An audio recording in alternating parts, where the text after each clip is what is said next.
second team, Matt, of our 32 teams and 32 shows. Kelley, we fire up the music again. Yeah, the Tuesday double dip heading to the NFC North. Packers, Packers, Packers, Ben Wilson's favorite team.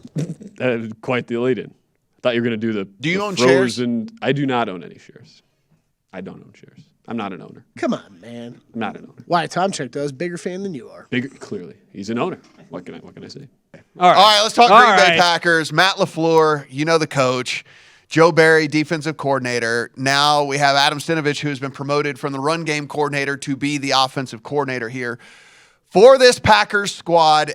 Ben, we have spent the majority of the first segments when we've been doing these previews on talking about the kind of the transactions of these teams. The Packers didn't do jack in the offseason. I mean, they brought in defensive lineman Jaron Reed, they brought in Sammy Watkins, and that's about it. Like, they didn't really have any other major signings at all. Now, if you want to look at the list of people that are out of town, there are a lot of people that are out of town.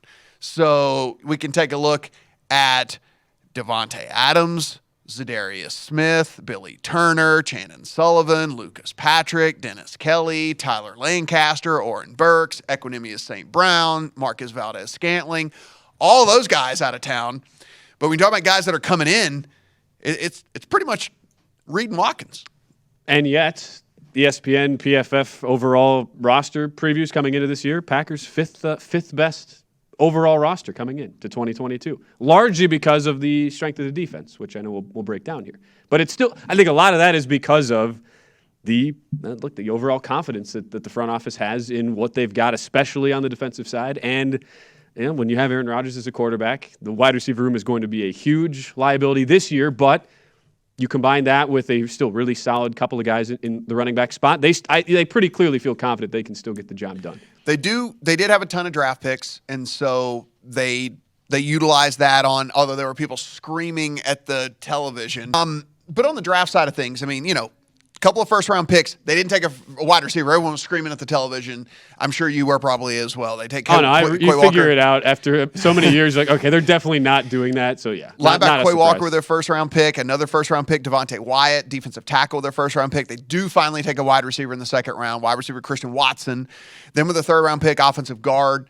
They take another wide receiver with a fourth-round pick. They take another offensive guard with their fourth-round pick. They had two fourth-round picks as well. And then the fifth round, they took a linebacker as well. But they finally do get that wide receiver in Christian Watson with that second-round pick, who is going to be expected to step up and contribute as a rookie. Of course, we'll talk about all that on the other side. We will.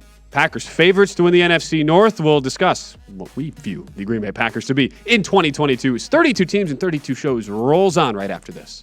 We are continuing on 32 teams in 32 shows. Second team of the night with Matt Brown, Ben Wilson. It's the Green Bay Packers. So, Matt, you look at a team that has the two-time reigning MVP at quarterback, yet you could make a pretty compelling case that this roster, the overall strength here is on the defensive side of the ball. Curious your thoughts on how the Pack will look on defense this year in 2022, where Pro Football Focus has, their defensive line ranked third out of the 32 teams. The linebackers fourth out of the 32 teams, and the secondary fourth as well. So that appears to be a very big, strong point heading in. It's very interesting because it doesn't, again, these things don't always have to jive or whatever. But so if you look at DVOA last year, they're 8th overall. Right. 2nd overall offense, but 22nd in defense, right? But that doesn't really jive with because there weren't any major additions on the defensive side of the ball. If anything, there were major losses, right? Zadarius Smith being gone and whatever. And so that said, they are still looked at to be one of the better defensive teams. So that's kind of an interesting way to look at the team overall. Yes, third graded defensive line, because you have Rashawn Gary, you have Kenny Clark, you have Preston Smith. I mean, you've got three super, super, super talented dudes. Gary has gotten better over the course of his short career. Certainly, if he were to take kind of that next step to become an actual star, then now you've got a real legitimate defensive line then at that point. So, yes, the defensive side of the ball is certainly where the strength lies in this team. Of course, Jair Alexander, one of the very best cover corners there is in all of football. So you have all that. You've got an offensive line that should still be really good. I mean, Bakhtiari, again, we're assuming he's going to be back and healthy because that was a big thing. Jenkins Runyon, Jenkins, all these guys, Myers, all very proven dudes in the NFL, right? So, I mean, those guys are all going to be there. The problem being, as you just mentioned, is who's going to catch the passes? And this is a passing league. And Aaron Rodgers isn't going to go out there and run the ball every single time. Like, we know that's not going to be the case. And as good as that running back room is, they're going to have to be able to pass the ball in order to have success. Look, that Lions defensive line and even the Vikings as well with some of the additions that they made, the Packers aren't going to be able to run the ball just all day long on those teams. And they got to play those teams 4 times. And so they're going to have to do something through the air. And now you're looking. It's Allen Lazard. It's Sammy Watkins. It's Randall Cobb.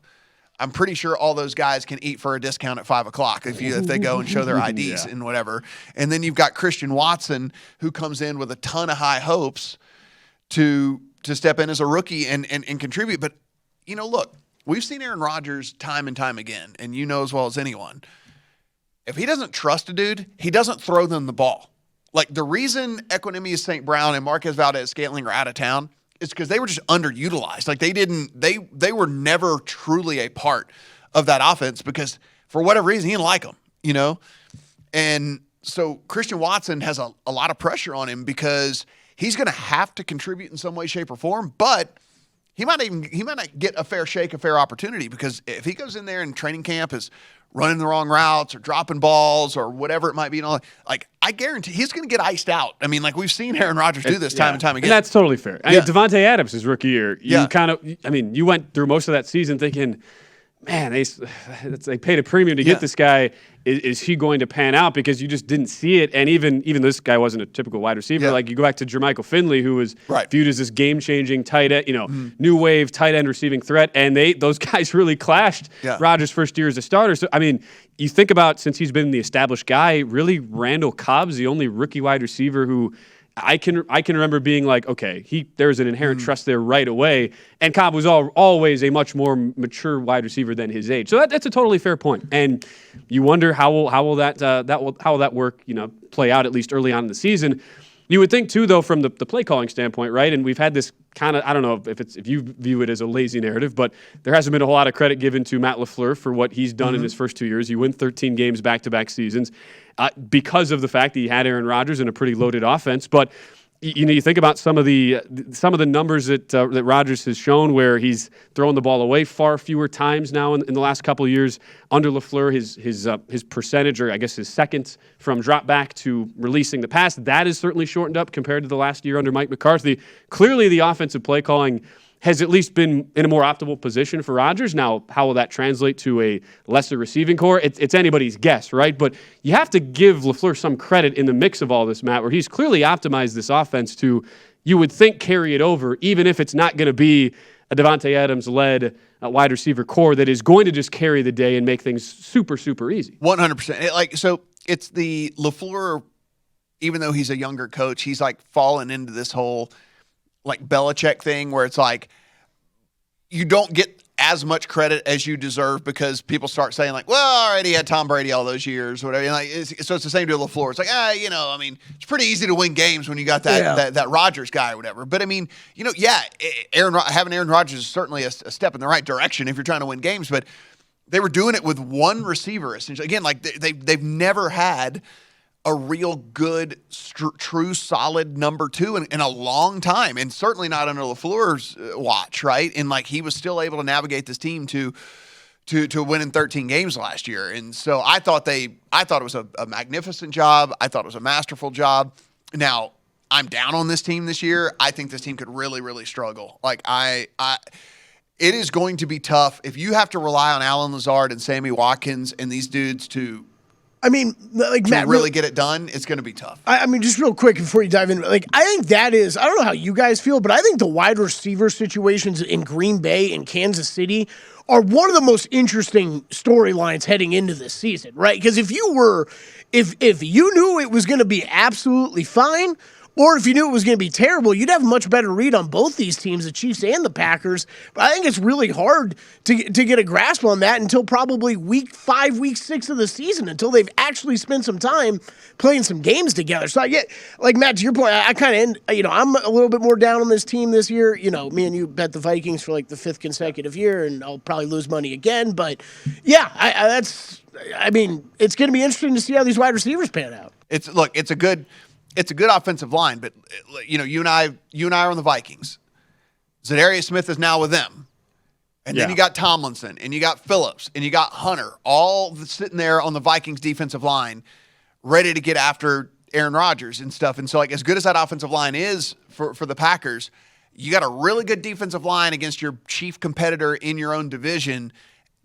And again, you're going to have to be able to get the ball to someone, and I don't know if that's going to be able to be done consistently. Like, I have a offensive player of the year ticket on Aaron Jones, because I actually think he could end up being like the second leading receiver on this team. I was just going to say that is a guy Kamara, who projects to have an incredible season, and that's even if it sounds like they'll probably reduce his carries this year because of how good their number 2 back has been with A.J. Dillon as well. And even saying that, still believe Aaron Jones will have a big year. It would not surprise me at all if we see 25% of snaps him lined up like in the slot or something like that, just to try to get the ball in his hands. A guy that we know Aaron Rodgers trusts, a guy that is awesome with the ball in the open field, a dude that can really make plays and break tackles and stuff. So I have a ticket on him to win Offensive Player of the Year, because I think that there's a chance he could yes, the carries get reduced, but the receiving numbers go so incredibly high that you're just looking at this guy like, oh my God, this guy's a force. This guy's a massive force here. So, I like the Vikings in the division. I've got a ticket on the Vikings already in the division. I think they have done what they need to do to kind of catch up to this Green Bay team. The switching of coach certainly with Minnesota is a huge bonus for them as well. If you look at this Green Bay schedule, which we've got on the screen right now, it's the 15th easiest or 17th toughest, however you want to look at it. Right in the middle, pretty much. Yeah, schedule. There is 10.8 projected wins by the people at Sharp Football, and I get it, because you see it's pretty easy to pick out the wins, and then it's like there are those losses on there where you look and you go, okay, at the Bucks, probably a loss. You go deep in the season, you see the Rams. You don't expect the Rams to be down at all, so you're kind of like, okay, that could certainly be a loss. At the Bills, going to be very, very tough to go at the Bills by that point in the season. The Bills should be rocking and rolling. At the Eagles, if the Eagles are much better, like I think, that could be, a tough game for this team as well. So there's certainly some spots here where we're going to figure out what they're made of. There's no doubt about it. But I'll say this, it is a team, unlike a lot of their teams in the past, it is built for December and January in Green Bay, where this is going to be I wouldn't say run first, but they're going to be a run-heavy team. And 2 main offensive linemen, Elton Jenkins, David Bakhtiari, who really barely played last year. I wouldn't be surprised if you see a slow start, a lot of these things taking time to gel, where you go 1-2 out of the gates. I mean, we've seen the Vikings have a lot of success against Rodgers in the pack in Minneapolis before. Bucs is a tough game on the road, who destroyed them when we saw them play the last time in Tampa. So could it be a slow start for them, and maybe you get an in-season win total over? I certainly think that could be a possibility on the pack in 2022. Visit VSiN.com to get current odds, listen for free, find showtimes, and download VSiN sports betting podcasts.